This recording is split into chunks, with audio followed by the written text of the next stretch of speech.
பக்கத்தில் இருந்துட்டாருன்னா அவரோட மரியாதை தெரியல உனக்கு அப்படின்னு விட்டு வெளுவெளுன்னு அந்த சபையை வெளுத்திருப்பேன், கொரிந்து சபையை. இந்த சபையை வெளுத்திருப்பேன் அப்படின்னு சொல்லிட்டு கொரிந்து சபையா, இதுலேயுமே உள்குத்தான். தைரியமாக பேசுங்க பாஸ், ஸ்ட்ரெயிட்டாக சொல்லுங்கள், ஸ்ட்ரெயிட்டாக பேசுங்க. ஏன் மறைச்சு மறைச்சு ஓடி ஒளிஞ்சு பேசணும்? இன்னொருத்தன் தப்பு பண்ணும்போது நீ ரியாக்ட் பண்ணுவ பாரு, அப்போதான் நீ யாருன்னு தெரியும். என்ன சொல்ல வராரு? கோயம்புத்தூரில் சர்ச்சை மூடிட்டு தலைமறைவாயிட்டாரு.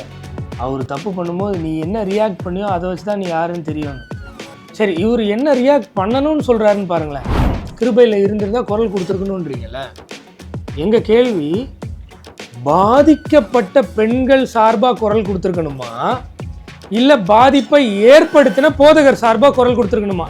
இதான் கேள்வி. தொடர்ச்சியாக நம்ம ஜஸ்டின் அண்ணன் என்னென்ன விதத்தில் எப்படியெல்லாம் கோயம்புத்தூரில் புதுசாக கடைய ஆரம்பித்து சம்பாதிக்க முடியுமோ அதுக்கான எல்லா வழியும் செஞ்சிட்ருக்காருன்னு பார்த்துட்ருக்கோம். அதில் ஒரு முக்கியமான வழி தான் ஜான் ஜெபராஜுக்கு பயங்கரமாக சப்போர்ட் பண்ணுற மாதிரி சப்போர்ட் பண்ணி கடைசியில் ஜான் ஜெபராஜுக்கு அன்பே இல்லை, அவன் ஒரு வேஸ்ட்டுன்னு சொல்லி இவர் கடையை திறந்ததை சொல்லி மார்க்கெட்டிங் பண்ணி அங்கே போனவங்களெல்லாம் இங்கே வர வைக்கணுன்றது தான் அப்படின்னு நாங்கள் சொல்லலை, அவருடைய பிரசங்கத்தில் சொல்லியிருக்காரு. அதுதான் இந்த வீடியோவில் பார்க்க போகிறோம். வீடியோ முழுசாக பார்த்தீங்கன்னா இதோடைய சாராம்சம் உங்களுக்கு புரியும். வாங்க வீடியோக்குள்ள போய் பார்க்கலாம். வேதத்திற்கு எதிரான கிறிஸ்தவர்களை வறுத்து எடுக்க போகிறோம். வாங்க.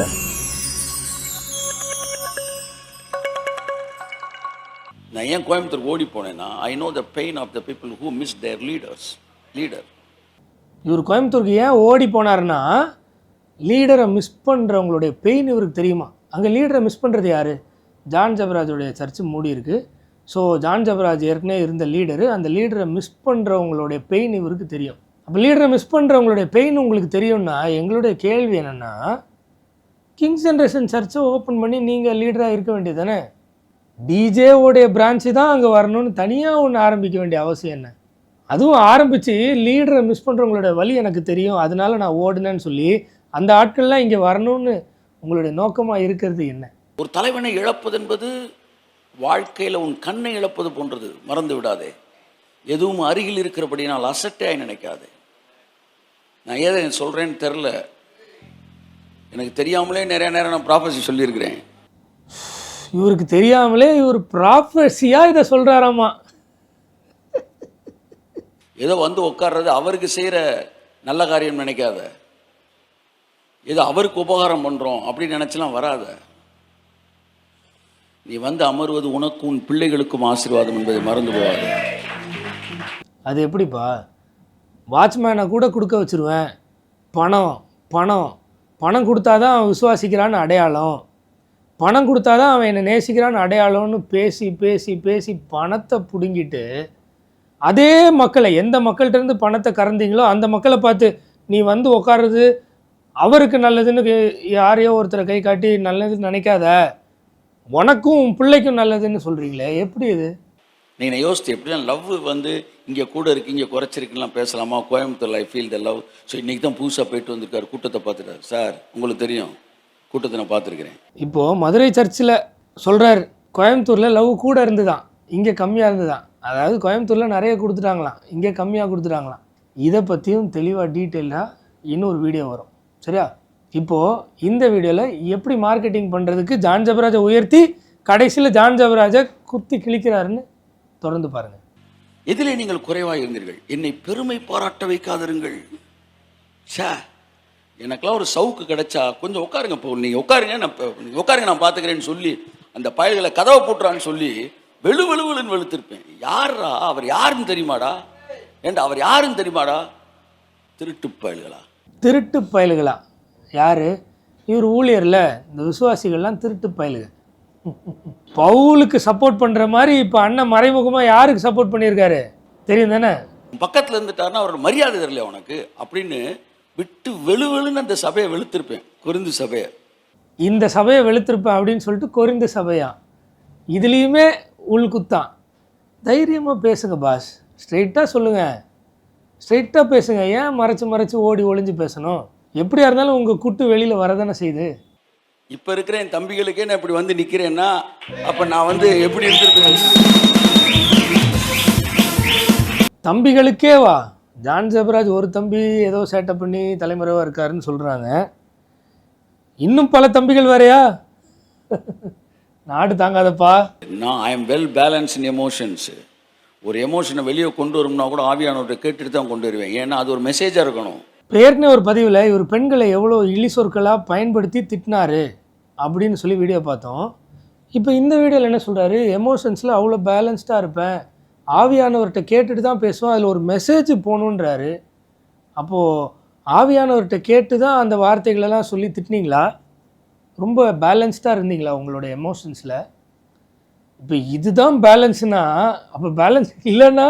If you feel that this is unfit, you just leave it. ஏப்பா இது தப்புனா போடா கிளம்பி, ஏன்டா இங்கே இருக்க அப்படின்றாரு. வேற ஒன்றும் இல்லை. சீட்டை தொட்டு கும்பிட்டு தான் நீ உட்காரணும். சீட்டை தொட்டு கும்பிட்டு தான் நீ வந்து உட்காரணுமா? இப்போ அங்கே வரவங்கலாம், அதாவது இவர் சர்ச்சுன்னு சொல்கிறார் இல்லையா, அந்த இடத்துக்கு வரவங்கலாம் சீட்டை தொட்டு அப்படி கும்பிட்டு தான் வரணுமா? இல்லைனா இப்படியா, இல்லை எப்படியோ கும்பிட்டு தான் உட்காரணுமா? ஏன்னா அவ்வளோ நியாயமா நீ தான்ப்பா அந்த மக்களுடைய காலெல்லாம் தொட்டு கும்பிட்டு வரணும். ஏன்னா நீங்கள் சாப்பிட்ற சாப்பாடு, நீங்கள் சொகுசு வாழ்க்கை வாழ்கிறீங்களே அந்த வாழ்க்கை, நீங்கள் இஷ்டத்துக்கு ட்ரெஸ் பண்ணுறீங்களே அந்த ட்ரெஸ்ஸு, நீங்கள் போடுற ஷூ முதற்கொண்டு அவங்களுடைய பணம், அவங்க கஷ்டப்பட்டு வேலை செஞ்ச பணம். உங்களை மாதிரி நோகாமல் வாயில் வடை சுட்டு விற்று வியாபாரம் பண்ண பணம் இல்லை. நீ யார் என்பது கிருபையில் இருக்கே இல்லைன்னு எப்போ தெரியுமா தெரியும்? நீ தப்பு பண்ணும்போது இல்லை. நீ தான் லால இருக்கும்போது உன்னை மன்னிச்சுக்கிட்டு தானே இருந்த. இன்னொருத்தன் தப்பு பண்ணும்போது நீ ரியாக்ட் பண்ணுவ பாரு, அப்போ தான் நீ யாருன்னு தெரியும்.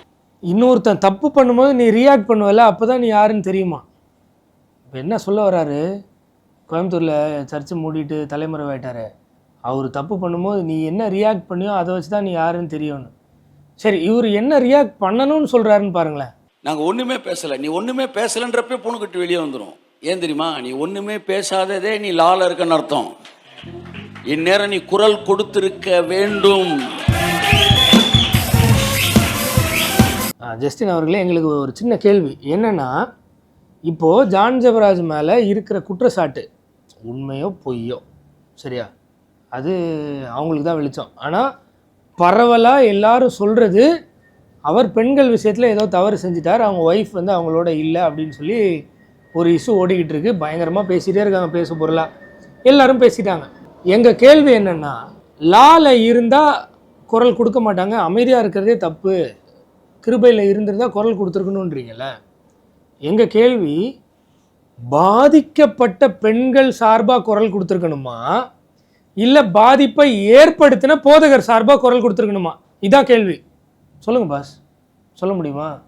அப்படி பாதிப்பை ஏற்படுத்தினதா சொல்லப்படுற போதகர் சார்பாக குரல் கொடுத்துருக்கணும் அப்படின்னு சொன்னால், அடுத்த கேள்வி, ஒருவேளை ஜஸ்டின் வீட்டில் இருக்கிறவங்க யாருக்காவது இப்படிப்பட்ட ஒரு அநீதி நடந்திருந்தால் அப்போவும் ஜஸ்டின் இந்தியா பாதிப்பை ஏற்படுத்தின நபருக்கு குரல் கொடுத்து நிற்பாரா?